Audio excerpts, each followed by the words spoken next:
Esta es la bolsa de China desde que se creó el índice MSCI China en 1992. Su retorno anual en euros desde ese año hasta febrero de 2024 ha sido del 0,82%.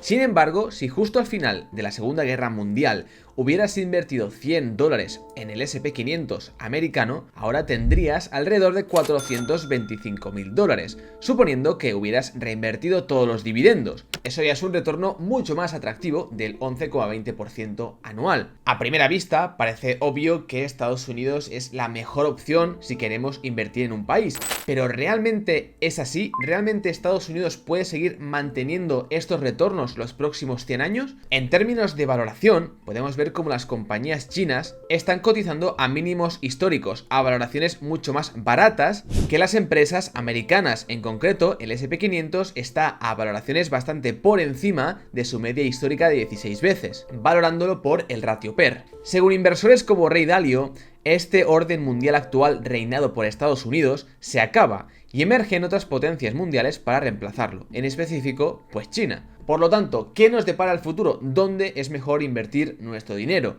Para ayudarnos a extraer conclusiones he preparado una serie de 3 vídeos para que entendamos de dónde venimos, dónde estamos y hacia dónde vamos. En el primer capítulo ya vimos cómo Estados Unidos había emergido como primera potencia mundial, por qué lo ha hecho también en el mercado y por qué está empezando a caer en este ciclo. En este segundo episodio veremos el auge de China como posible futura potencia mundial y si realmente ahora es la mejor opción para invertir los próximos años. Y en el tercero y último episodio abordaremos ambos países, viendo cuáles son sus principales conflictos y cómo estos pueden provocar guerras y problemas para que solo quede un ganador. Para hacer esta serie de vídeos me he centrado en los libros de Ray Dalio, en especial en su última entrega de Principios para enfrentarse al nuevo orden mundial. Y he decidido estructurar el vídeo de la siguiente forma. Veremos los siguientes puntos: las dinastías chinas, el ciclo de auge y caída chino, la filosofía china, el sistema monetario chino, China desde 1800 hasta hoy, el problema actual de China y por qué invertir en China.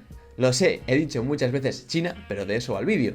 En estos últimos 2 puntos veremos la opinión también de Ray Dalio sobre por qué él invierte en China y cómo cree que se pueden solucionar sus problemas actuales. Si te gusta la idea, te recomiendo que primero veas el episodio número 1 y si quieres ver el capítulo 3, déjamelo en los comentarios y ya que estás, suscríbete a este canal de inversores particulares y deja un gran like que me ayuda a continuar, ya que estos vídeos traen bastante trabajo. Ahora sí, ponte cómodo y empezamos. Antes de seguir, quería agradecer el apoyo al patrocinador de esta trilogía de vídeos, que es Trade Republic. Como inversores, muchos de nosotros tenemos efectivo parado, ya sea en un broker o en un banco tradicional que no nos da ningún tipo de interés y la inflación pues nos come. Por ello os quería presentar a Trade Republic como una buena alternativa, que es un banco alemán con más de 4 millones de clientes en 17 países y más de 35.000 millones en activos. Actualmente está ofreciendo un 4% anual TAE sobre efectivo hasta 50.000 euros, el cual se acumula diariamente y es pagado mensualmente. Por ejemplo, si tenéis 10.000 euros en trade, pues esos son 400 euros anuales, los cuales serían 33,3 euros al mes, lo cual equivale a algo más de 1 euro al día. Como ya sabéis los que me seguís, yo solo recomiendo productos que sean buenos para vosotros, que estén regulados y que yo también utilice en mi día a día. En este caso, esto es una promoción, pero yo tengo dinero en efectivo dentro de Trade Republic, por lo que he hecho un análisis extenso, ya que lo más importante es sobre todo ver la regulación que tienen. En este caso es clara, Trade está regulado por el BaFin y por Bundesbank. El efectivo se encuentra depositado en una cuenta de un banco principal. Actualmente son Deutsche Bank, JP Morgan y Citibank Europe. Por lo tanto, si pasara cualquier cosa, vuestro dinero está garantizado por el propio fondo de garantía hasta 100.000 euros por persona. Además, como podéis ver, tiene otros productos que también os pueden interesar. Si queréis invertir en ETFs con exposición, por ejemplo, a China, aquí podéis ver cómo tienen diferentes opciones. Así que si os interesa y queréis utilizar Trade Republic, os dejo el enlace en la descripción. Las dinastías chinas. Para saber si queremos invertir en un país, creo que es de vital importancia entender su historia, su contexto y sobre todo sus civilizaciones, ya que en muchos casos podremos ver patrones como los que comentaré en un momento. Estas son las diferentes dinastías que han existido en China desde los años 600. Como podemos ver en este gráfico, todos los imperios tienen un periodo de auge y un periodo de decadencia. Vamos a resumir rápidamente estas dinastías para ver cómo funcionan estos ciclos y cómo repetidamente se van dando. La dinastía Tang Esta dinastía fue establecida por un padre y un hijo, ambos con grandes capacidades de liderazgo, en especial el hijo, que fue el segundo emperador de los Tang, Taizong. Unificaron militarmente el país, establecieron un sistema de gobierno estable y desarrollaron políticas eficaces. Entonces arrancó un periodo de gran prosperidad que duró 150 años, con un ejército en particular fuerte que ayudó a los Tang a controlar valiosas rutas comerciales en Asia Central. Sin embargo, a finales del siglo VIII, la dinastía Tang entró en declive por las razones clásicas: menor calidad del gobierno, más brechas económicas, más corrupción, menores finanzas públicas y más desastres naturales. Y esto nos lleva a la dinastía Song, que duró del año 960 al 1279. Bajo su liderazgo, China fue la economía más dinámica e innovadora del mundo, con Taizu en cabeza. Taizu fue un clásico líder revolucionario que puso orden al caos que había dejado la dinastía Tang. Cuando alcanzó el poder, implementó reformas, creó sobre todo un sistema de gobierno centralizado, de arriba a abajo, tanto en lo militar como en lo civil. Sin embargo, unas pocas generaciones después, alrededor del año 1100, la dinastía sufrió un declive debido a un liderazgo cada vez más débil y problemas financieros graves. China en ese momento se volvió más débil, y entre los siglos XII y XIII los Song perdieron por primera vez el control de la mitad norte de China, y posteriormente el país fue conquistado por el líder mongol Kublai Khan. Y esto nos lleva a la dinastía Yuan, que duró hasta 1369. Kublai Khan gobernó bien y se comportó como un clásico fundador de una nueva dinastía. Alentó la mejora de la educación, unificó el Estado y, en comparación con otros líderes mongoles, cultivó un estilo de gobierno meritocrático y de mentalidad abierta. Bajo su reinado, la economía y el comercio de China se fortalecieron y dejaron atrás un largo periodo de conflicto. Pero la dinastía Yuan empezó a tener varios problemas, se sumergió en guerras de conquista muy costosas, después no tenía un buen relevo generacional, había mucha corrupción en el gobierno y esto acabó desatando una crisis y una guerra civil. Pasando así a la dinastía Ming hasta 1644. Fue fundada por el emperador Hongwu, que nació en una familia pobre y se convirtió en un general capaz de conquistar Pekín y de expulsar a los gobernantes mongoles. Tras una purga de 14 años que se tradujo en 30.000 ejecuciones, consolidó el poder y bajo esta dinastía se expandió el comercio con Europa, lo que propició la entrada de enormes cantidades de plata en China. Sin embargo, la incapacidad de los Ming para gestionar de manera efectiva la política monetaria y fiscal de su imperio acabó terminando con el mismo. Y así llegamos a la última dinastía antes de la China moderna, que son los Qing, que reinaron hasta 1912. Llegó al poder cuando el pueblo manchú logró aprovecharse de la inestabilidad y las rebeliones que estaba sufriendo China. Bajo su liderazgo, logró entonces una máxima expansión territorial, llegando a controlar a más de un tercio de la población mundial. Las reformas de esta dinastía llevaron a un prolongado periodo de prosperidad económica. Pero como todas las demás dinastías, y para no repetirme otra vez, acabó la cosa mal, en conflicto y en la decadencia del propio imperio. El ciclo de auge y caída chino. Viendo las diferentes dinastías que ha tenido China durante toda su historia, podemos ver que existen patrones o ciclos de auge y caída. Podemos ver principalmente que los imperios de media duran entre 100 y 250 años. Rey Dalio, de hecho, resume 6 pasos que se repiten una y otra vez a lo largo de los años y que actualmente también estaríamos viviendo y veremos posteriormente. La etapa 1. El ciclo típico comienza con líderes fuertes que ganan el poder e implementan las mejoras necesarias para construir un futuro mejor en su gran imperio. Esto lleva a la etapa 2, en la que se desarrollan sistemas de asignación de recursos, así como procesos y burocracias gubernamentales, lo que, en caso de que se apliquen bien, nos lleva a la etapa 3, que es la fase de paz y prosperidad, donde la economía funciona bien y las condiciones financieras mejoran. Por lo general, el imperio comienza con unos recursos financieros limitados y con poca deuda. Ahí empieza un auge de fortalezas comerciales, tecnológicas y militares que se refuerzan mutuamente entre sí. En su apogeo, el gobierno de la dinastía funciona bien y sus recursos se emplean de manera productiva y las inversiones dan beneficios. Lo que nos lleva a la etapa 4, durante la cual se observan crecientes excesos en materia de gasto y de deuda, lo que amplía las brechas políticas y de riqueza, resultando en la etapa 5, donde las condiciones financieras ya son malas y la conflictividad es intensa y poco a poco emerge una potencia rival. la cúpula política se debilita y a menudo incurre en prácticas corruptas, lo que nos lleva a la última etapa, la 6, en la que pueden estallar guerras civiles y revoluciones, y finalmente emerge un nuevo líder, se pone fin al conflicto y vuelve a arrancar el ciclo con una nueva dinastía al mando. La etapa 1 lleva a la etapa 2, etcétera, etcétera, dando pie a que el ciclo se repita una y otra vez. La filosofía china.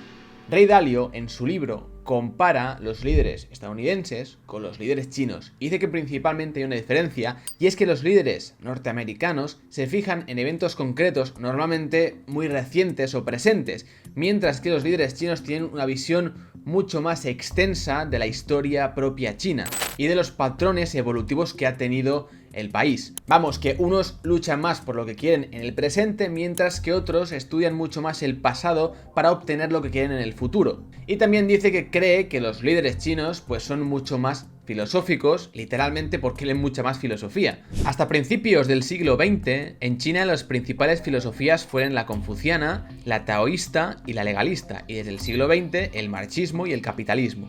Para entender cómo piensan los chinos debemos ser capaces de entender sus filosofías. Así que aquí pongo una simplificación de estas principales filosofías chinas. El confucianismo busca lograr la armonía, asegurando que las personas conocen sus roles en la jerarquía y sugiriendo cómo pueden desempeñar bien esos roles. Comienza dentro de la familia, el marido y la mujer, el padre y el hijo, el hermano mayor y el hermano pequeño, etc. Y se extiende hasta el gobernante y sus súbditos. Cada persona respeta y obedece a aquellos que están por encima, que a cambio deben ser benevolentes. Después tenemos el legalismo, que es representado por la conquista rápida de un líder de tipo autocrático. Requiere una estricta obediencia al gobierno del emperador, que a cambio pues no ofrece mucha benevolencia. Podría decirse que el pensamiento occidental equivalente sería el fascismo. Y después tenemos el taoísmo, que es de suma importancia vivir en armonía con las leyes de la naturaleza.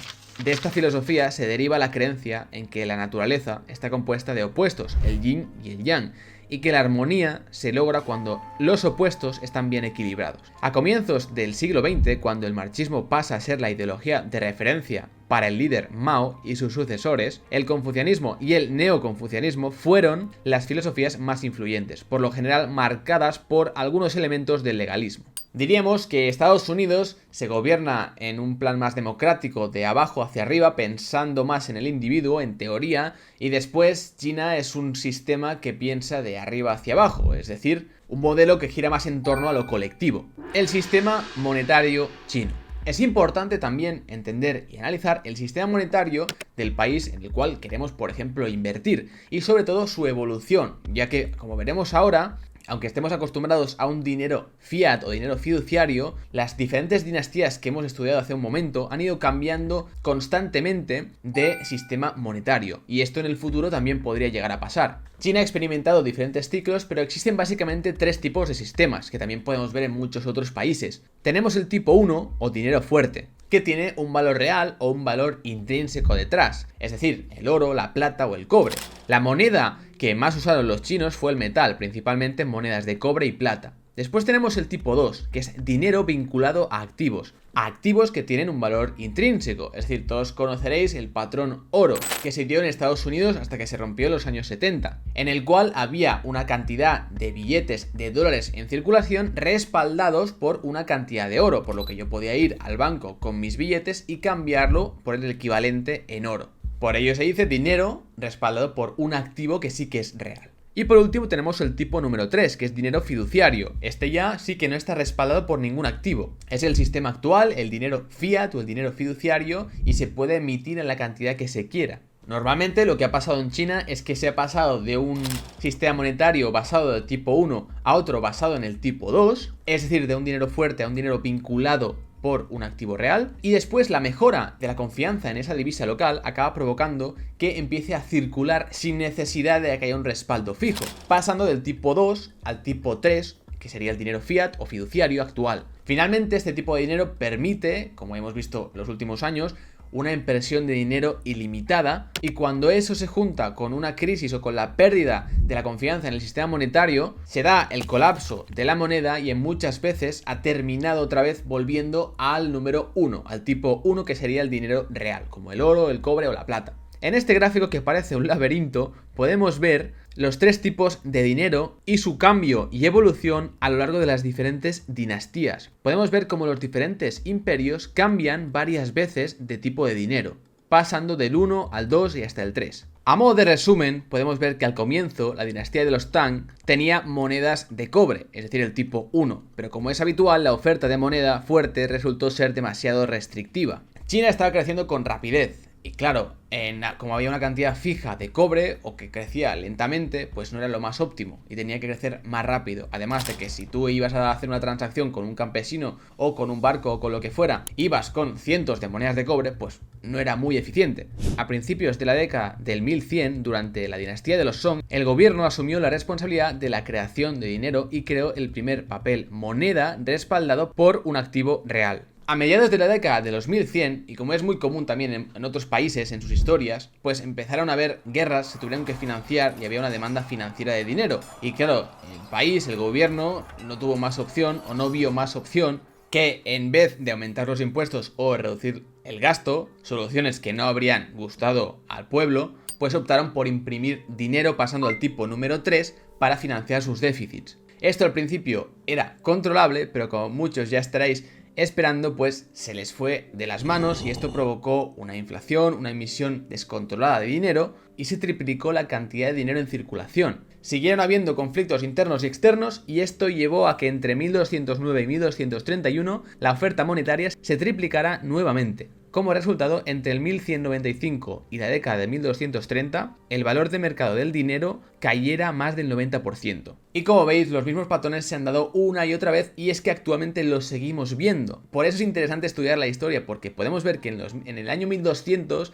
pasaban cosas que actualmente siguen pasando. Después, la dinastía de los Yuan, por ejemplo, creó un nuevo papel moneda de tipo 2 y luego pasó otra vez al tipo 3, sobreimprimió, hasta que la divisa también terminó colapsando. Lo mismo le pasó a la dinastía Ming. Y en ese momento los chinos dijeron, vale, ya hemos tenido suficiente, el tipo 3 no nos acaba de convencer, así que volvamos al tipo 1 y quedémonos ahí unos años. Así que volvió al tipo 1 y no se volvió a ver el tipo 3 hasta una China mucho más moderna que empezaría en 1911. Tras la constitución de la República Popular China que conocemos hoy en día, se introdujo el renminbi en 1948, que sigue a día de hoy. Aun siendo también una moneda de tipo 3 fiduciaria, su oferta al principio se limitó para no pasarse otra vez y también poner fin a una hiperinflación. En 1955 se realizó una segunda emisión de renminbis y en el 62 una tercera. De 1955 a 1971 el tipo de cambio se fijó en 2,46 dólares estadounidenses y en 2005 ya se suspendió la vinculación con el dólar.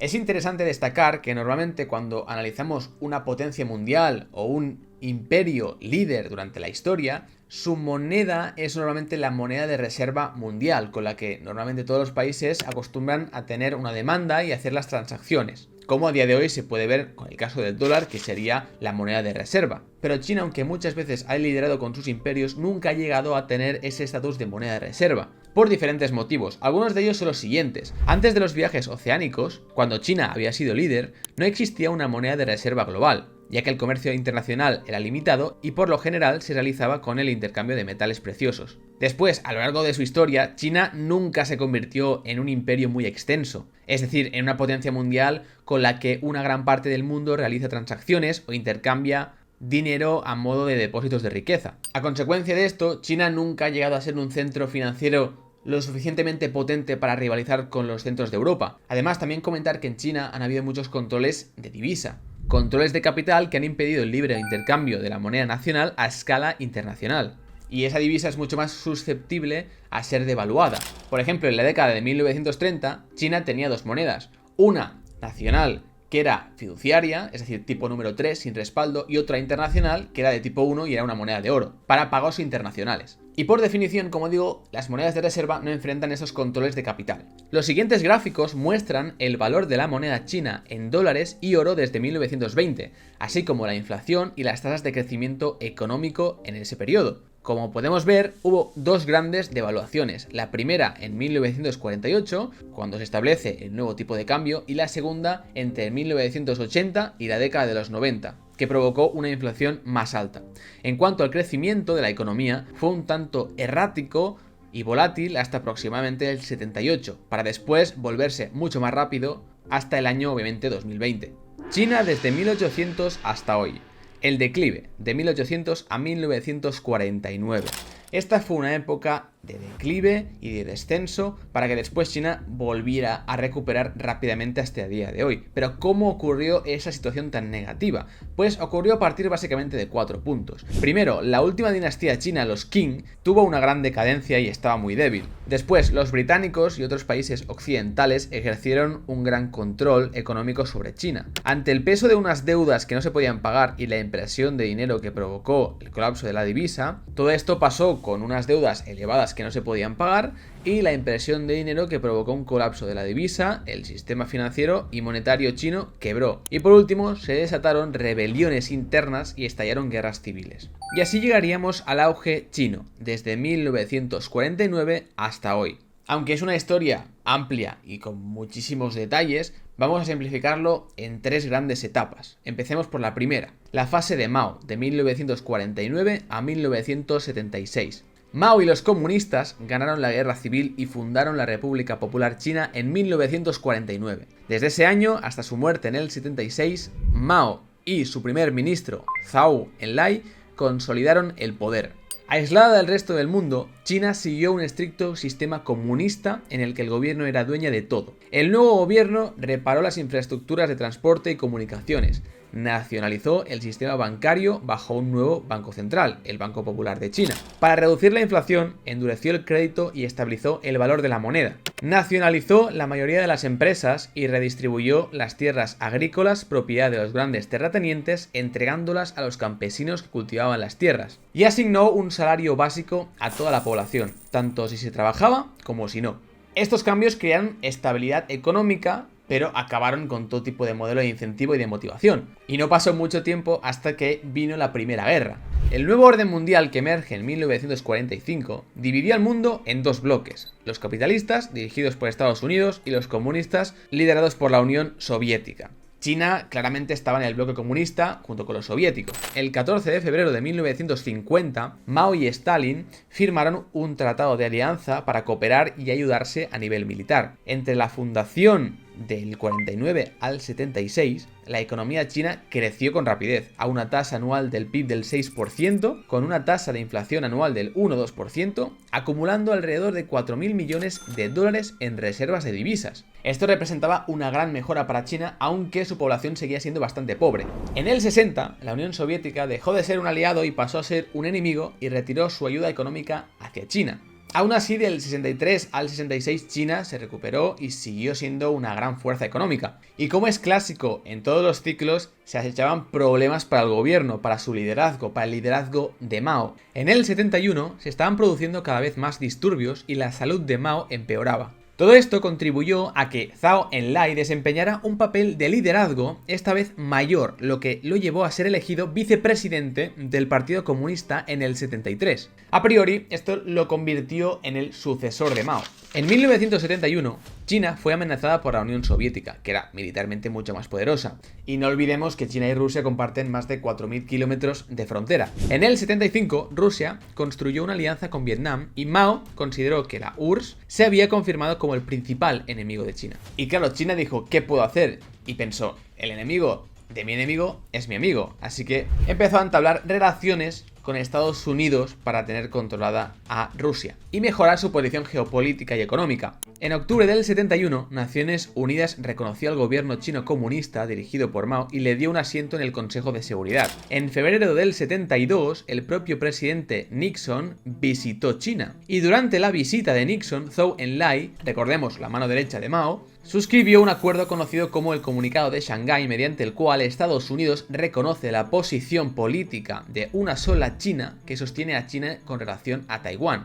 El tema de Taiwán es muy extenso y es el conflicto más grave que hay actualmente o que más tensión genera entre China y Estados Unidos. Pero sería más para un capítulo número 3, así que si os interesa que lo haga, dejadmelo en los comentarios. En el 76 fallece Zhou Enlai y en septiembre del mismo año Mao. Así que del 76 al 78 se desata una lucha por el poder entre los defensores de Mao y los llamados reformistas, que querían una economía más moderna y una apertura al mundo exterior. Los reformistas terminaron ganando y Deng Xiaoping se convirtió en el líder supremo a lo largo del año 1978. Durante esta fase, China se abrió al mundo exterior, introdujo y desarrolló prácticas de mercado capitalistas y consolidó un sistema más fuerte en lo financiero y más poderoso en distintos ámbitos que no parecían una amenaza ni para Estados Unidos ni para otros países. El país era todavía muy pobre y el PIB per cápita era en torno a $200. La clave de China en esta etapa era crecer, pero de manera sigilosa,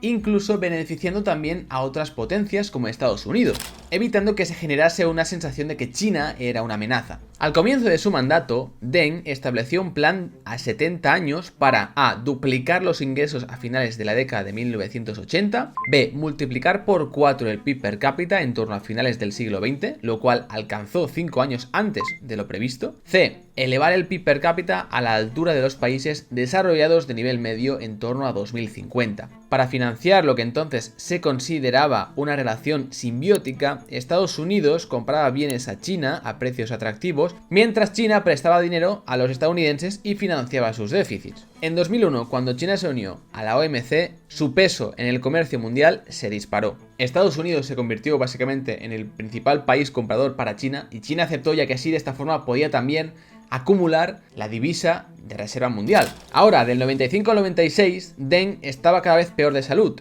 hasta que finalmente murió en el 97 tras haber transformado China de manera radical. Cuando llegó al poder, el 90% de la población vivía bajo el umbral de la pobreza extrema, mientras que cuando murió ese porcentaje se había reducido a menos de la mitad, y según datos más recientes, hoy en día se sitúa por debajo del 1%. Desde el inicio de las reformas, en 1978, hasta la muerte de Deng en el 97, la economía china creció a una tasa del 10% medio anual, sextuplicando su tamaño mientras que la inflación media rondó el 8%. Profundizando en su estudio, Dalio identifica 8 métricas clave que considera cruciales para entender la salud y el poder de una nación, que son la educación, la competitividad, la innovación y tecnología, el comercio, la producción económica, poder militar y el estatus de ser un centro financiero y poseer una moneda de reserva. Como podemos ver en este gráfico, a partir sobre todo del mandato de Deng, después del declive que tuvo China que ya hemos comentado, pues casi todas las métricas tuvieron un ascenso muy rápido hasta el día de hoy. Y esto nos lleva a la época de Xi Jinping, de 2012 a presente. Después de la muerte de Deng, sus sucesores siguieron llevando a China por el mismo camino de la prosperidad, hasta que llegó 2008, la gran crisis financiera. La economía mundial se contrajo, de modo que los estadounidenses y los ciudadanos de otros países se vieron perjudicados. Las tasas de interés se redujeron al 0%, pero esta flexibilización no fue suficiente, por lo que los bancos centrales imprimieron mucho dinero y compraron activos financieros de forma intensa a partir de 2008, de modo que los precios aumentaron en la mayoría de los países a partir de 2009.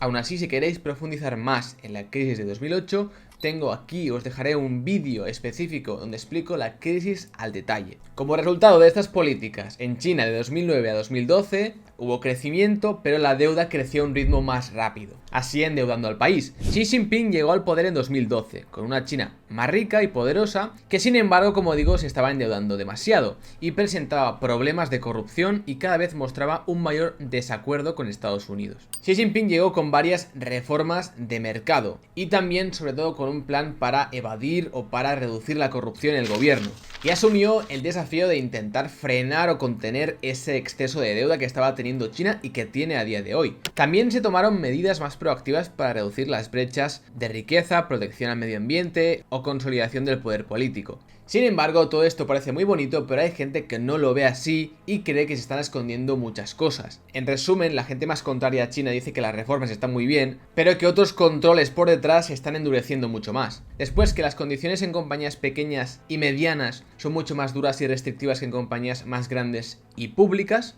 que el gobierno dirige al país de arriba hacia abajo, como hemos dicho ya anteriormente, y que por lo tanto a veces hay transacciones económicas que no tienen sentido, como préstamos bancarios que a nivel operativo son antieconómicos, no tienen sentido. Y bueno, al final que las compañías deben coordinarse y ajustarse según los objetivos del gobierno. A medida que los factores determinantes de poder de China crecieron y así también los planes de Xi Jinping, como por ejemplo el plan de China de 2025, pues China empezó a verse como una amenaza más evidente y las tensiones en Estados Unidos sobre todo aumentaron con la entrada de Donald Trump. No solo Trump, sino que muchos otros países empezaron a ver a China como una amenaza competitiva. Básicamente, ahora estamos en un momento en el que China no deja de crecer y de aumentar su poder relativo en base o en comparación con Estados Unidos, que es el líder mundial actualmente y que no quiere que China sobrepase su poder. China, como digo, está haciendo muchas inversiones y muchas reformas. Entre estas, algo que llama la atención son sus inversiones fuera del país. Por ejemplo, ha invertido mucho en países en vías de desarrollo, comenzando por Kazajistán, Pakistán, Tayikistán, Afganistán y llegando hasta incluso África. Si bien estos movimientos han sido apreciados por los países que reciben el dinero, en forma de nuevas carreteras, infraestructura, recursos y comercio, también han provocado dudas, ya que estos países en muchos casos tienen problemas para devolver los préstamos y descubren que China quizás está ejerciendo una actitud demasiado controladora. En lo que respecta a la política interna de China, el año 2018 fue importante porque Xi Jinping dijo varias cosas. Planteó diferentes variables, pero las más importantes fueron que consolidó el poder en torno a sí mismo y a sus partidarios. Después, que enmendó la constitución china para dejar en claro que el Partido Comunista Chino tiene el control sobre todas las cosas. Eliminó las limitaciones de mandato para los cargos de presidente y vicepresidente. Creó comisiones de supervisión para garantizar que los funcionarios del gobierno trabajan de acuerdo con los deseos del partido. Y por último, consagró el llamado pensamiento de Xi Jinping en la constitución. Y bueno, a modo de resumen, los resultados a día de hoy de estas reformas y estas políticas las podemos ver en la siguiente tabla. Tenemos el resultado desde 1949 hasta 2018 y de 1978 hasta 2018. Si miramos desde el 78, que es la parte más positiva para China, pues la producción per cápita se ha multiplicado por 25. El porcentaje de personas que viven por debajo del umbral de pobreza ha caído del 96 al 1%. La esperanza de vida ha aumentado en unos 10 años, mientras que el número de años de educación ha aumentado de media un 80%. Bueno, hay muchas más estadísticas, pero ya podéis ver la tabla y ya os hacéis una idea de lo que me refiero, que hay un gran progreso. Antes de pasar a ver la opinión de Rey Dalio sobre cuál es el problema principal ahora en China y por qué él invierte en China, decir a modo de resumen, como estamos viendo, que China tiene una gran historia y en cuanto al concepto de poder mundial o nuevo orden mundial, China lo que más flojea es en cuanto a la divisa como reserva y después a que no es un centro financiero lo suficientemente potente como Wall Street en Estados Unidos. Esas son las dos patas que menos han crecido y que más le están costando a China. Repasada ya la historia de China por completo, pasemos a el problema actual de China. Y es que Rey Dalio ha publicado un paper recientemente explicando cuáles son los problemas actuales que ve en China. Y ha dicho varias cosas que podemos dejar sobre todo para el capítulo número 3, ya que tampoco me quiero extender mucho más en este, y entraría más en la categoría de problemas y conflictos con Estados Unidos, pero el principal problema que ve el inversor es un problema de deuda, que no ha dejado de incrementarse como hacíamos desde 2008. Actualmente la deuda es un 80% respecto del PIB, y a raíz de esto también China está viviendo momentos complicados financieros y estamos viviendo una caída en los precios inmobiliarios, los precios de las acciones y otros activos, el empleo y la remuneración de los empleados. Vamos, efectos muy claros y negativos en cuanto a la riqueza de la población china. Si bien muchas personas creen que China necesita unas políticas mucho más flexibles o expansivas de emisión de dinero, etcétera, etcétera, Rey Dalio cree algo diferente y no cree que esas políticas tan flexibles sean las adecuadas, ya que él ve la creación de más crédito y deuda como darle una bebida a un alcohólico para ayudar a aliviar los problemas de abstinencia. Él cree que se debería ejecutar un plan que él llama desapalancamiento hermoso, que básicamente consta de un equilibrio entre dos patas. Uno es el desapalancamiento de la propia deuda, repagar esa deuda, rebajar el apalancamiento nacional, que es un proceso de deflación, y por otro lado una política monetaria flexible y más expansiva, que es estimulante y por lo contrario es inflacionaria. De hecho, él dice que si no se ejecuta este desapalancamiento, podríamos perder una década en China. En mi opinión, esto debería haberse hecho hace 2 años, y si no se hace, probablemente conduciría a una década perdida. Ahora, ¿por qué invertir en China? También ha sacado un paper más cortito, de hecho, muy corto, en el que dice por qué él sigue invertido en China. Y entre otras razones, lo más importante es lo que os resumo a continuación. Invierto en China por la demostración a los inversores de cómo pueden obtener buenos resultados tanto en los mercados bajistas como en los mercados alcistas mediante una diversificación inteligente de la cartera y la sobreponderación de aquellos activos que son mejores para cualquier entorno. Al final, Ray Dalio sabe que las dos potencias mundiales son China y Estados Unidos, y quiere exposición a ambos países, simplemente comenta eso.